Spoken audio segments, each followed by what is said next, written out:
सरकार सरसों खरीद रही है तो ये एमएसपी पे खरीद रही है। इस बार बहुत लगते जाएगा, जो बैग होगा उस पर टैगिंग होगी, सो दैट वो बाद में भी ट्रेस हो सके किस फार्म से आया, किस मंडी से। तो यहाँ सफाई कर्मचारी कम है मंडी में, उनकी तादाद बढ़ाएंगे। कुछ बजट भी कम है हमारी मंडी में, तो बजट के लिए भी मैंने मुख्यमंत्री से प्रार्थना करी है। की तरफ से शिकायत यही है कि खरीद बहुत लेट हो रही है, अभी तक कोई खरीद का जो है अभी भी कोई पता नहीं है कि किस टाइम शुरू होगी।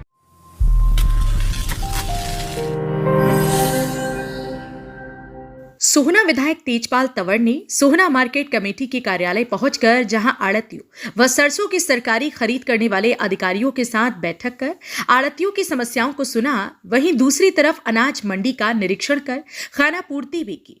इस मौके पर तेजपाल तंवर ने कहा कि किसानों की फसल एमएसपी पर खरीदी जाएगी। वहीं अनाज मंडी की सफाई व्यवस्था को सुधारने के लिए नए सफाई कर्मी भर्ती किए जाएंगे।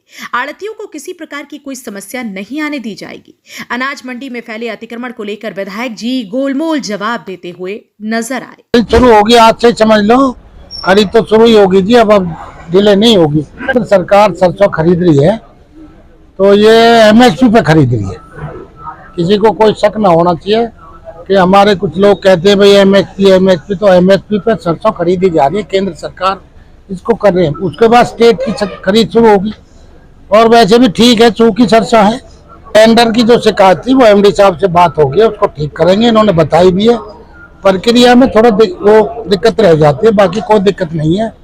और जो दिक्कत थी वो भी हमने मंडी के जो हमारे व्यापारी है उन्होंने एक बात कही थी, एक भाई आदमी हमारा तोला और चाहिए, तो हमने दूसरा भी कर दो, एमडी साहब ने कह दिया दूसरा कर देंगे।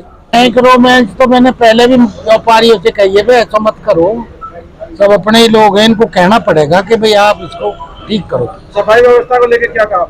सफाई व्यवस्था हम करवाएंगे, थोड़ी यहाँ सफाई कर्मचारी कम है मंडी में, उनकी तादाद बढ़ाएंगे। कुछ बजट भी कम है हमारी मंडी में, तो बजट के लिए भी मैंने मुख्यमंत्री से प्रार्थना करी है कि हमारे यहाँ जो ये सड़कों का रिश्का, मेरी मंत्री और मुख्यमंत्री जी से बात हुई है, उन्होंने कहा कि कोई नहीं, हम बजट दे देंगे, जो दिक्कत है मंडी में उसको ठीक कर देंगे।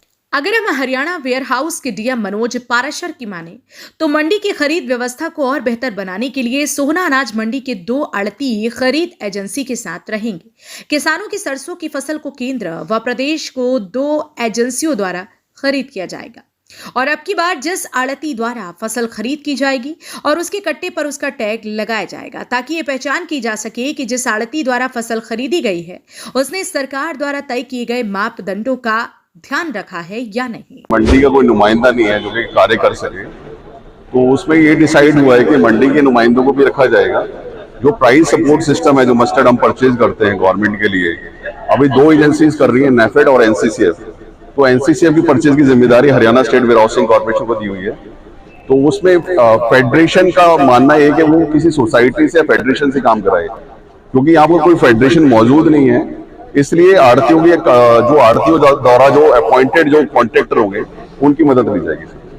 आदेश है कि भाई जो मॉइस्चर कंटेंट है, जैसे कि देखा गया है कुछ मंडियों में दौरा करने पे, वो ज्यादा है, तो विद इन स्पेसिफिकेशन जो 8 से नीचे की ढेरी ली जाएगी, साफ सुथरी ढेरी ली जाएगी। और जो मैं आपके माध्यम से कहना चाहूंगा कि इस बार जो टैग लग के जाएगा, जो बैग होगा उस पर टैगिंग होगी, सो दैट वो बाद में भी ट्रेस हो सके किस फर्म से आया, किस मंडी से। सुरक्षा के लिए देखो डिप्टी कमिश्नर साहब को भी कन्वे कर दिया गया था ड्यूरिंग मार्केट कमेटी सेक्रेटरी द्वारा भी, और हमारी तरफ से हम एडिशनल बंदे रखेंगे अपने सिक्योरिटी गार्ड से। सोहना विधायक के साथ हुई आड़तियों की बैठक में जहां आड़तियों ने अनाज मंडी में फैली गंदगी व बढ़ती चोरी की वारदातों का मुद्दा उठाया, वहीं दूसरी तरफ सरकार द्वारा अब की बार खरीद एजेंसियों द्वारा शुरू की गई टैग प्रणाली का भी विरोध जताया गया, जिसे लेकर विधायक ने आड़तियों को टैग प्रणाली को ठीक करने का आश्वासन जरूर दिया, लेकिन देखना इस बात का होगा कि टैग प्रक्रिया जारी रहती है या फिर खत्म कर दी जाती है। की तरफ से शिकायत यही है कि खरीद बहुत लेट हो रही है, अभी तक कोई खरीद का जो है अभी भी कोई पता नहीं है कि किस टाइम शुरू होगी। अभी इनके और ये जो सरकारी खरीदे हैं, इसमें जो है डीएम साहब कह रहे हैं कि टैग लगाना पड़ेगा, बड़ी भारी प्रक्रिया है। इस प्रक्रिया से आड़ती जो है बड़ी दिक्कत हो जाएगी। इसके लिए मैं चाहूंगा कि सरकार जो है ये टैग वगैरह लगाने की प्रक्रिया को इसको खत्म करे, जैसे हर साल खरीद चलती है इसी प्रकार से खरीद।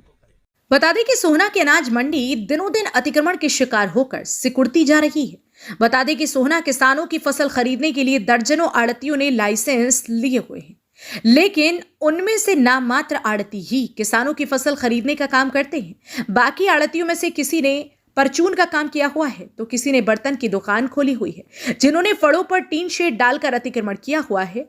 और हालात ये हो गए हैं कि किसानों को फसल खाली करने के लिए जगह नहीं है। इसके अलावा अनाज मंडी में अवैध रूप से सैकड़ों रेहड़ियां लगती हैं और लोगों की गाड़ियां खड़ी रहती हैं, यानी कि किसान पूरी तरह से परेशान है।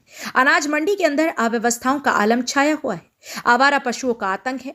सफाई व्यवस्था चौपट पड़ी हुई है। किसानों के लिए बैठने का स्थान नहीं है।